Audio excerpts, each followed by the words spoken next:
Hi, everyone. Welcome to Everyday Real English from Real Life podcast. Welcome to Real English Podcast. I'm Annie. And I'm Brendy. Before we start, please take a moment to like this episode, subscribe to the channel, and share the Real English Podcast with friends. It might feel fast, but that's just how Americans talk. You'll hear it again later, so no pressure. And here we are. It's Friday, and this is the final part of our three-part deep dive into the idea of success. It really feels right to be talking about this on a Friday. We've gone through some heavy stuff this week, and I think today is where we put it all together. It's the most important piece, I think. Absolutely. And for anyone who might just be joining us now, let's do a really quick recap. I do recommend going back, though. Oh, for sure.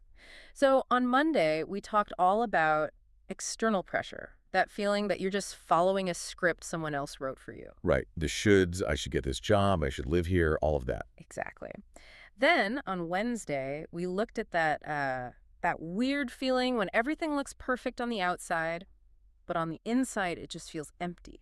Which brings us to today. It's the end of the week. We can all feel it. And today isn't about taking things apart. It's about building something. We're calling it a gentle redefinition of success. I love that phrase, gentle. You know, usually when people talk about success, the words are so aggressive, like crushing it or hustling. Yeah, it's very intense. And honestly, it's just not sustainable for most people. Today is not about telling you to just quit everything. It's about finding a version of success you can actually live with. Something peaceful. So if you're listening to this, maybe on your way home from work, or you're just finally sitting down, just take a breath with us. Let the week go. Let's unwind a bit. Let's start with something I think a lot of us do. I know I do. It's this little sentence that gets stuck in my head. I'll be happy when. Oh, yes. The classic trap. I'll be happy when I get that promotion. Or I'll be happy when I finally buy a house. Or for a lot of our listeners, it might be, I'll be happy when my English is perfect. It's this idea that happiness is a place, you know, and we just need to get there. There's actually a name for that in psychology. It's called the arrival fallacy. The arrival fallacy. Okay, let's get into that. Why is it a fallacy? It feels so real. Like, if I just had that one thing, I would definitely be happy. It feels real, but it's a bit of a trick our brain plays on us. The fallacy is the belief that when you reach that goal, you unlock this, permanent state of happiness. That's not how it works. Not at all. We aren't wired for it. Think about it from an evolution standpoint. If our ancestors were permanently satisfied, they'd just stop looking for food. And they'd starve. Right. Dissatisfaction keeps us moving. Exactly. And that leads to another concept, the hedonic treadmill. Hedonic. Yeah. That's about pleasure, right? Yep. So imagine you're on a treadmill. You can run faster and faster, but you're still in the same spot. Okay, I can picture that. That's our happiness. Right. You get a big promotion, you feel amazing, you're on top of the world. But for how long? Maybe a few weeks, a month. Right. And then pretty soon, that new job, that new salary, it just feels normal. It becomes your new baseline, and your brain starts looking for the next goal. It's that image of the donkey chasing a carrot on a stick. It's always just out of reach because the stick is attached to him. He can never actually catch it. And since it's Friday, I think it's a good time to ask yourself, have you spent this whole week being that donkey? Wow, that hits close to home. Did you just run yourself into the ground all week, hoping that by tonight, by Friday evening, you'd finally feel good enough? And the real problem with the arrival fallacy is that while you're busy chasing that future happiness, you're missing your actual life, the one that's happening right now. Okay, so we've established what success isn't. It's not just this endless chase, but we promised a gentle redefinition. So if we take away the money, the status, what's left? What are the real ingredients? Well, we can look at a model from positive psychology called PERMA. It's a simple way to break down what people really need to have a good life. Okay, let's walk through them. What's the first one? The first is P, for positive emotion.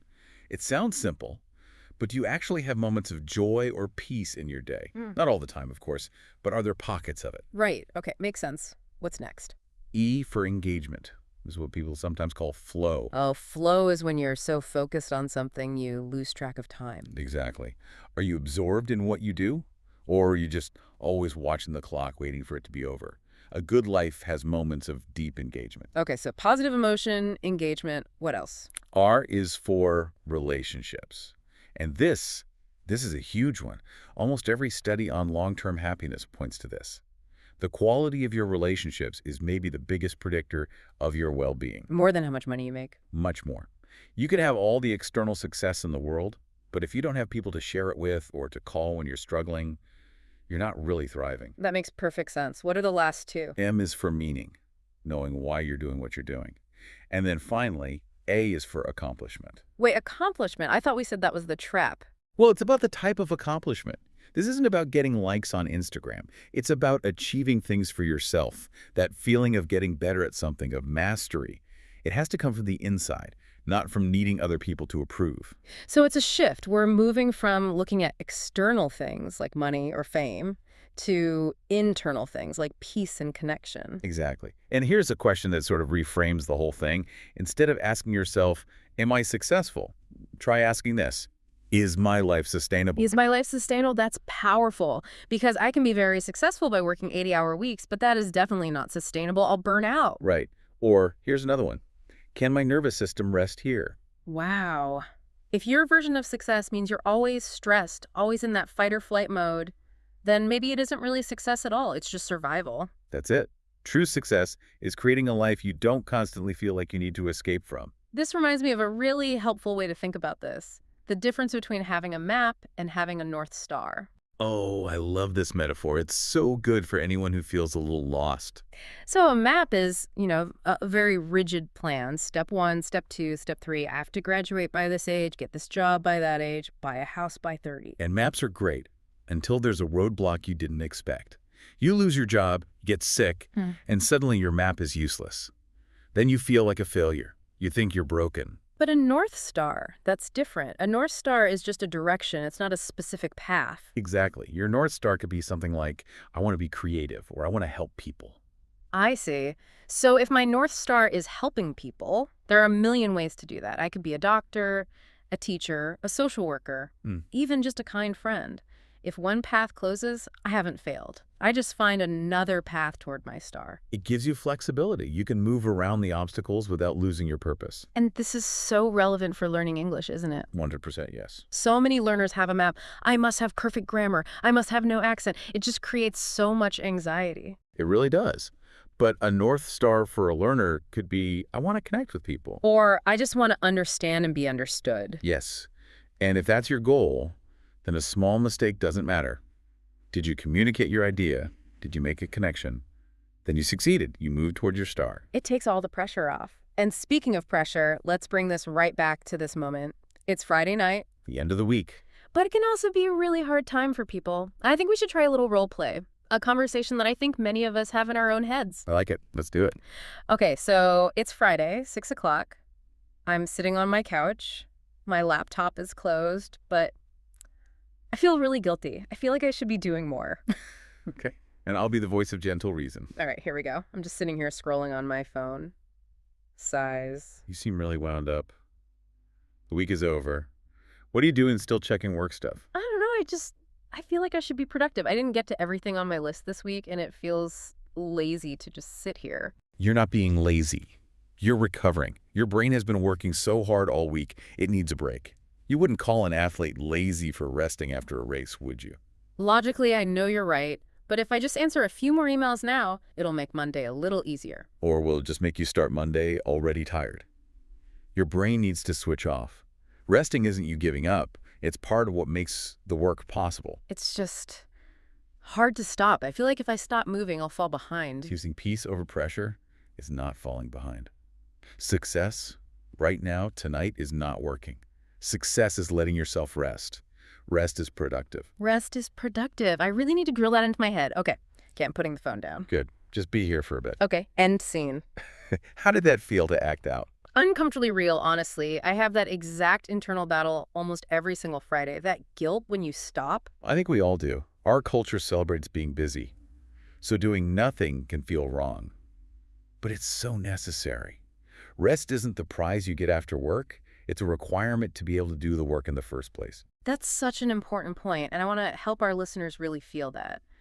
Let's do some speaking practice together. Good idea.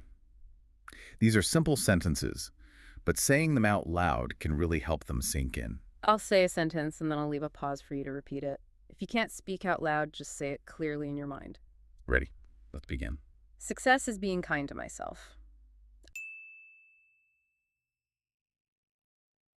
I have done enough for this week. Rest is a part of the process. I choose peace over perfection. My worth is not what I produce. That last one. My worth is not what I produce. That one is so powerful. You're a human being, not a human doing. I really hope those words can be a comfort this weekend. So we've talked about what a gentle success looks like. We've practiced how to talk to ourselves. Let's finish with a few practical things you can actually do this weekend. Okay, 3 simple tools. The first one is called savoring. Savoring. Like you savor a good meal. Exactly like that. It just means paying close attention to a good moment to make it last longer in your mind. So it's the opposite of the treadmill where everything rushes by. Yes. So tomorrow morning, when you have your coffee, instead of scrolling on your phone, just stop for 30 seconds. Smell the coffee. Feel the warmth of the mug. Really taste it. That sounds small, but I can see how it would ground you. It tells your brain, hey, I'm here. I'm safe. You can savor anything. A good song, a warm shower, a nice conversation. It's about noticing. And that leads right into the second tool. Gratitude. Not just saying thank you, though, right? No. It's more about actively looking for what went right. Our brains are wired to spot problems, so we have to intentionally look for the good stuff. Like, my bed was comfortable, I had a good lunch, my friend sent me a funny message. Those little things, they build up that feeling of internal success. They remind you that your life is already full of good things. And what's the third tool? Redefining failure. This is for anyone who's looking at their weekly to-do list and seeing unfinished tasks. The old definition is, I failed. I'm not good enough. The gentle definition is, this is just data. It's just information. It tells you, maybe I planned too much, or maybe I need more time for that task. It's not a judgment about you as a person. It's just learning. And it's so important to remember that our definition of success changes. It has to. Oh, absolutely. What I thought was a successful life in my 20s sounds exhausting to me now. Yeah, now success might just be a quiet Saturday morning with a book. And that's okay. You're allowed to evolve. In fact, if your definition of success isn't changing, you probably aren't growing. Well, we've covered so much today and so much this week. We really have. And this is the end of our 3-part series on success. We started with external pressure, moved through that feeling of emptiness. I hope we've landed somewhere softer, somewhere more gentle. That was the goal. To reassure you that you don't need to make huge, dramatic changes to feel better. You don't need to burn your whole life down. Small adjustments are enough. Savoring that cup of coffee, changing your North Star, giving yourself permission to rest. We hope you have a calm, restful weekend. Yes, please take this conversation with you. Let it settle. And if this series was helpful for you, please remember to like, subscribe, and share it with someone who might need to hear it. And if you want to review today's lesson, I uploaded a free PDF summary in the description and in the comments. Feel free to download it and study at your own pace.